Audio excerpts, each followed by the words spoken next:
Hi, everybody. It's Ray. And today we're going to take a look at a compilation of TikTok videos that go over job losses, layoffs, extended times of unemployment.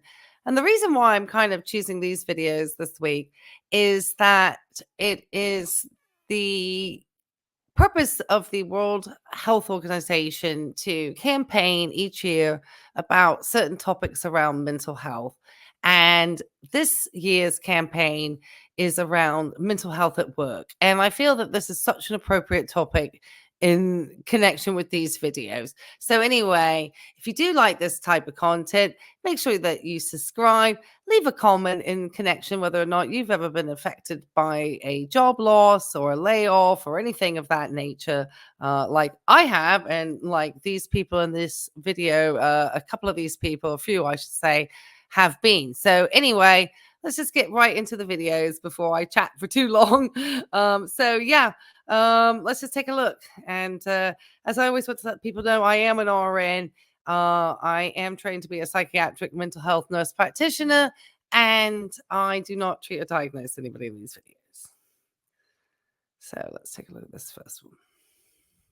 Happy Monday.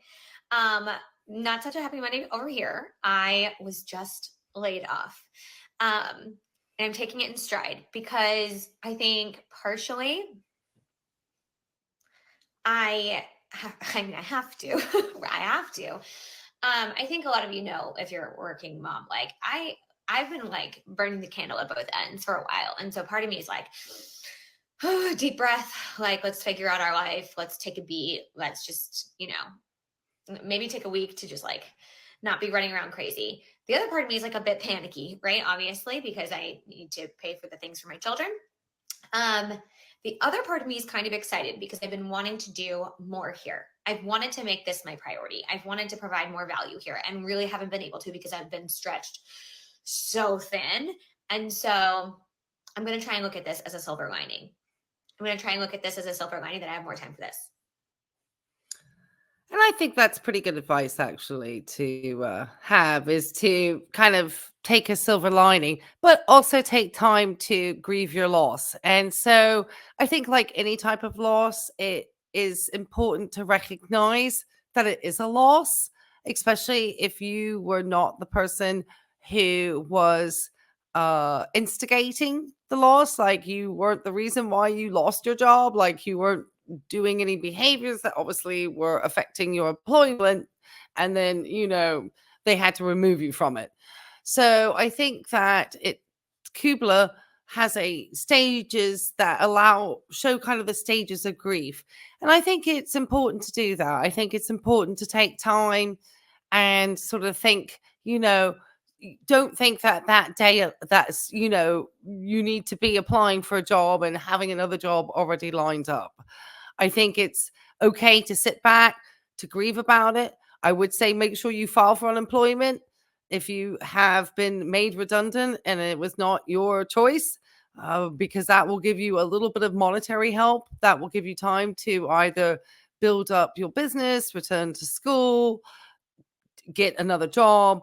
And none of the HR departments ever let people know that you are eligible for unemployment now. Obviously, you've been made unemployed. So go get that unemployment, and at least it's paid by the company and you paid into it as well. So you're not taking a government handout. That's why companies don't want you filing for unemployment. Anyway, it's just administered by the state. Anyway, all right. Just, make sure you take time for yourself. Don't be hard on yourself. I know the market is not great at the moment. And so, as I said, making sure that you get all that you are owed and due as far as financial things, then I think that's, extremely, extremely important. So, yeah, make sure you do that. Okay. I'm sorry for the blinks. I haven't made a video in a while, and I forgot to dead off the thing. Okay, so we're gonna go take a look at this video here. Uh, we've got another young person who has been laid off. It's obviously affecting all ages. We're going to take a look actually at the website that tells you all the companies pretty much that are laying off and even upcoming layoffs. So we're going to take a little look at that and kind of take a look because it's coming up to holiday season. So this is really stressful for people. And these are fairly recent videos. So, okay, this young lady is sharing what is quite a, traumatic moment for her. So anyway, let's make sure we get me with her. Okay, there we go. All right.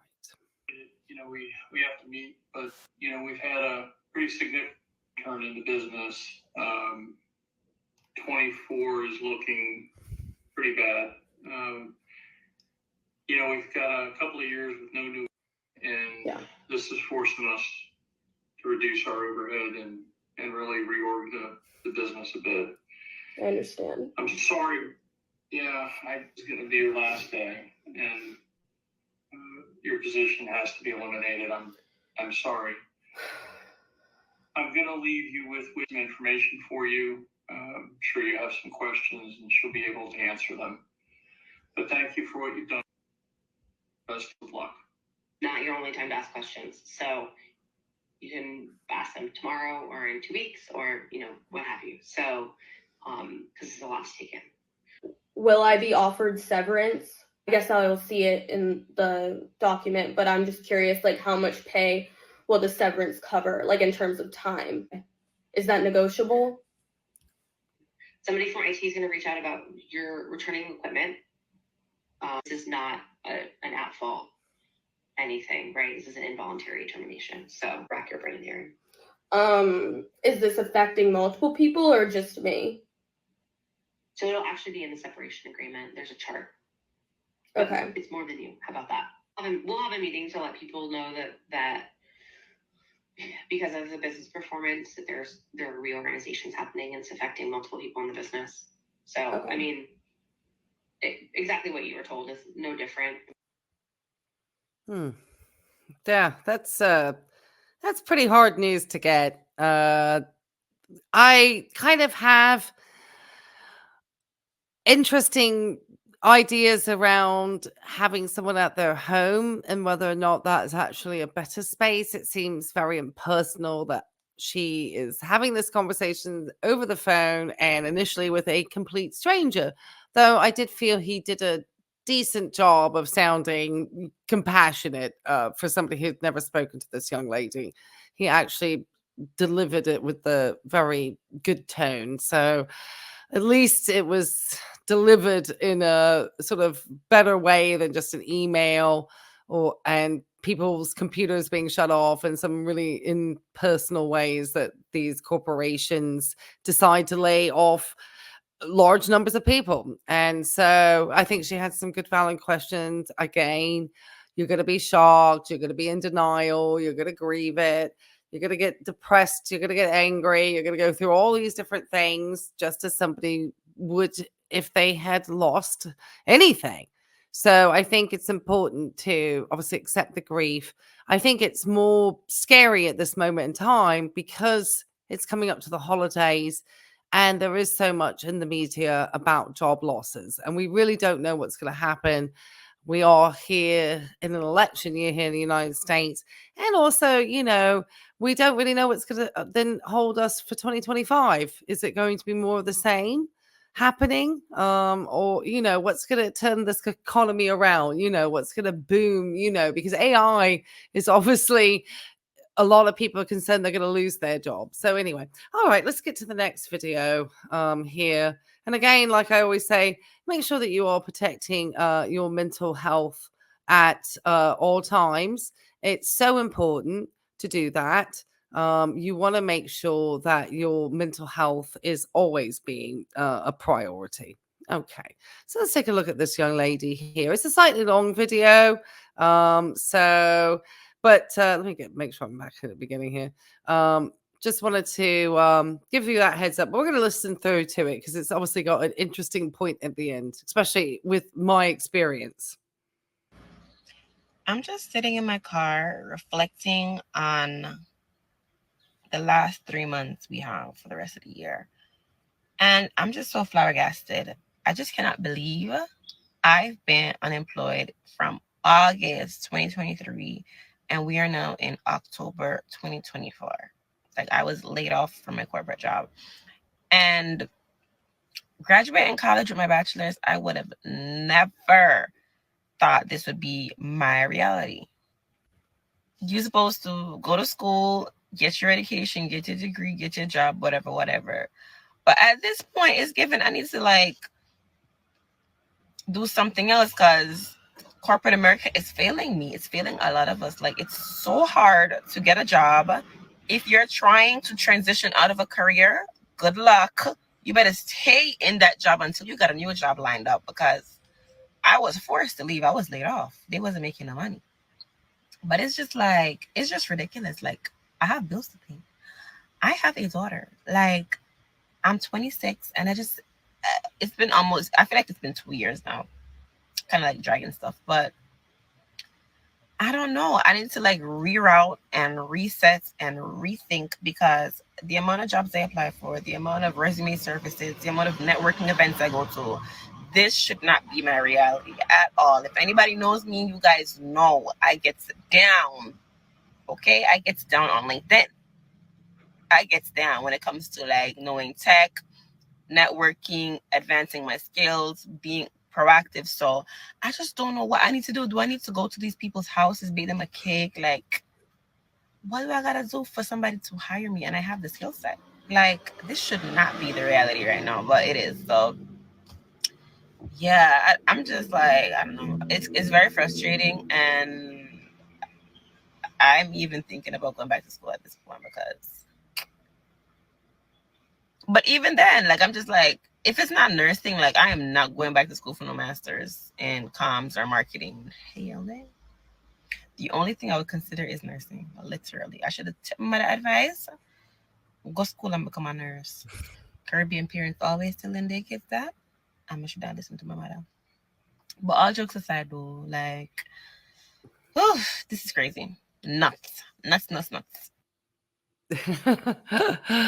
So obviously, I'm not laughing at the fact that she is out of work for over a year, but about her wanting to go to school and become an RN, and how she wishes she had become a nurse, because obviously there are certain areas in the United States where nurses are losing their jobs in certain healthcare systems.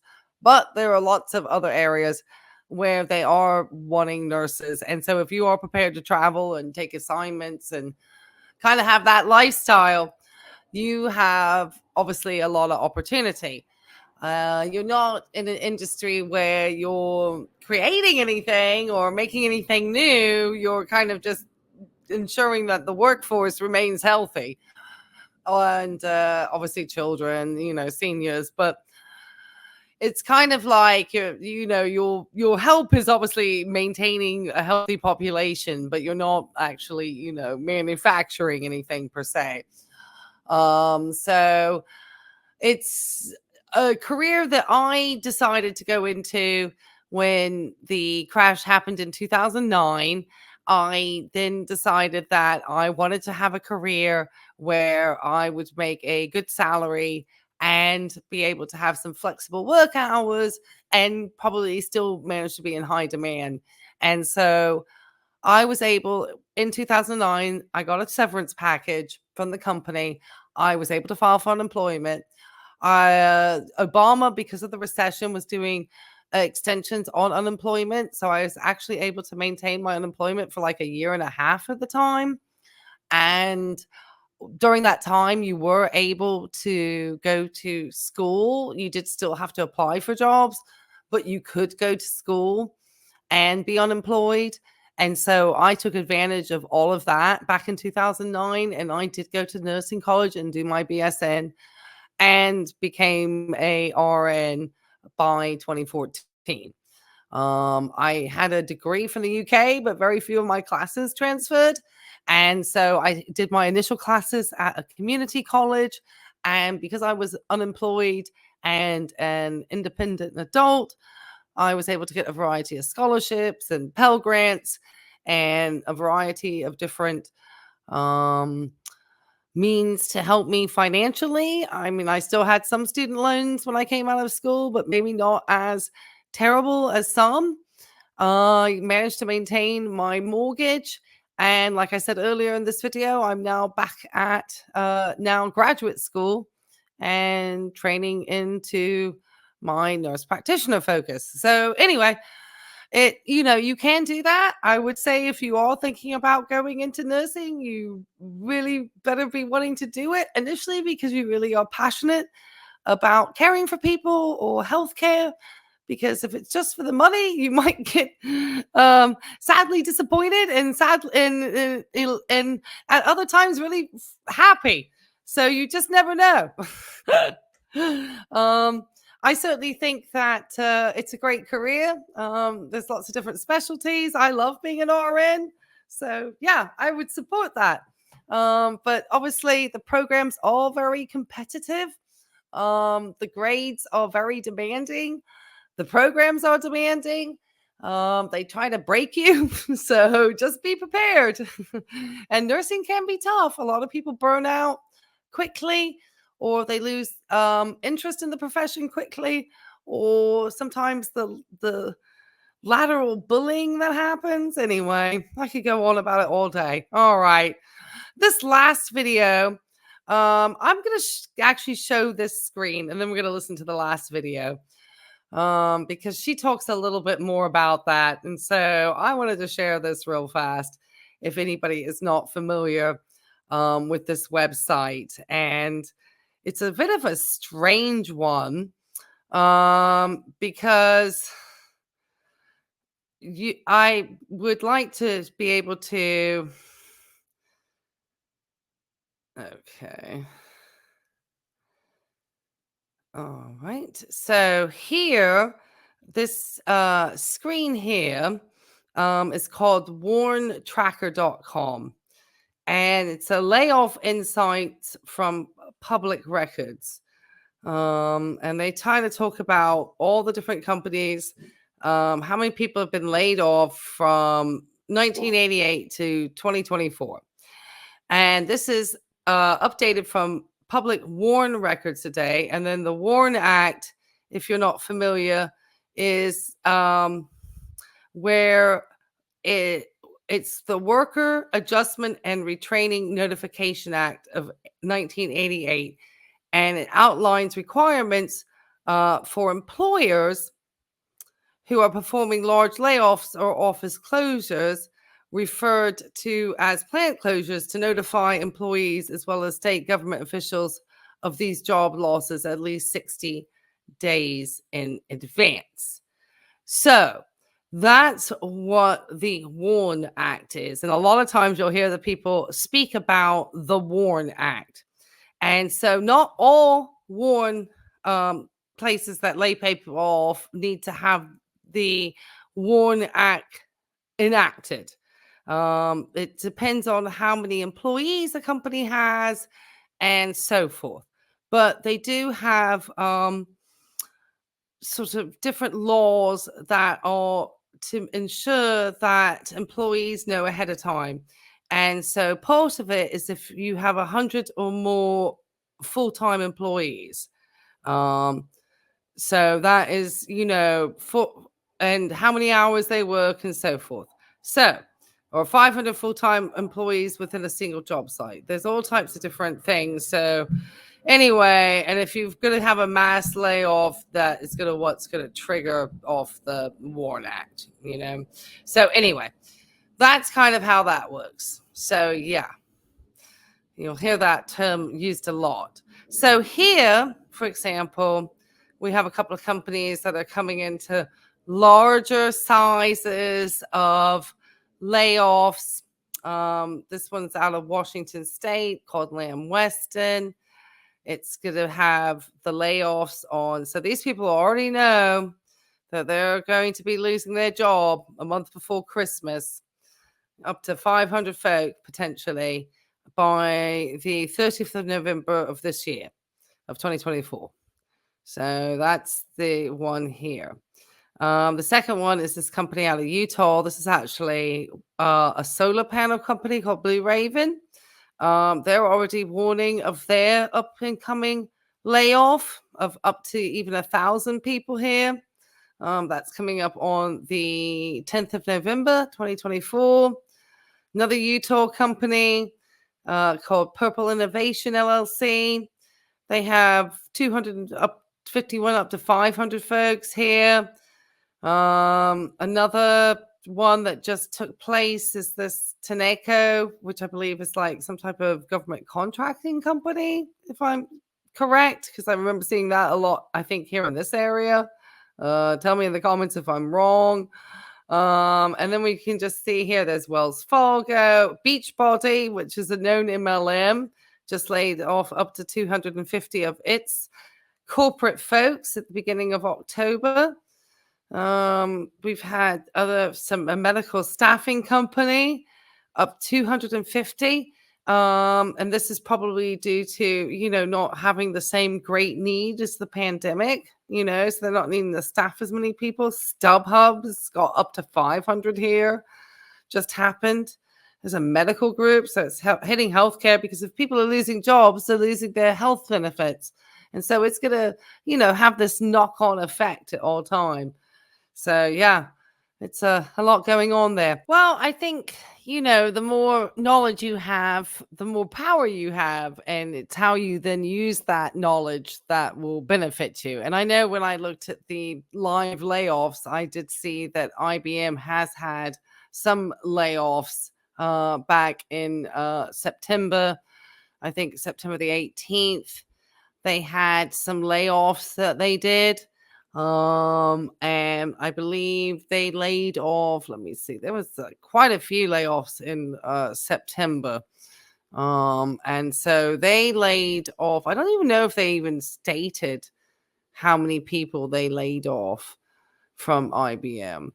Whether or not they laid off, maybe just a few people, 100 people in California, but it was a couple of different locations. The one that I saw that I found most surprising, which was not a good sign, was the Boar's Head, which is here in my own state, where they laid off between 500 to 1,000. That's just the number range. We don't get an exact number on this site.